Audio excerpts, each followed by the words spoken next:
यानंतर वळूयात पुढील बातमीकडे। सावजी खाल्लं तर मी महिनाभर आजारी पडेन असं वक्तव्य एफडीएचे आयुक्त तुकाराम मुंढेंनी केलं। त्यांच्या या वक्तव्याचा एक व्हिडिओ समोर आल्यानंतर अनेकांनी नाराजी व्यक्त केली। नेमकं तुकाराम मुंढे काय म्हणाले पहा।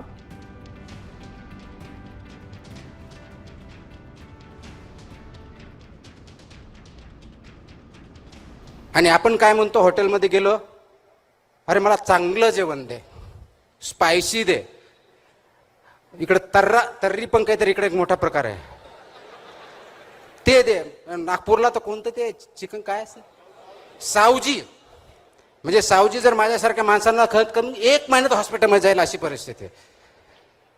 ते आपण खातो म्हणजे काय, ऑइली, फॅटी, सॉल्टी, शुगरी। तुम्हाला हार्ट अटॅक येणार नाही तर काय, तुमचं हार्ट अजून दुसरं तयार होईल। तर सावजीवरून आता प्रसिद्ध शेफ विष्णू मनोहर यांनी प्रतिक्रिया दिली आहे। ते काय म्हणाले पहा। आजकाल आपण बघतो तर सावजी म्हणजे खूप जहाल तिखट केलं आणि खूप तेल टाकलं म्हणजे सावजी झालं, असं तसं नसतं।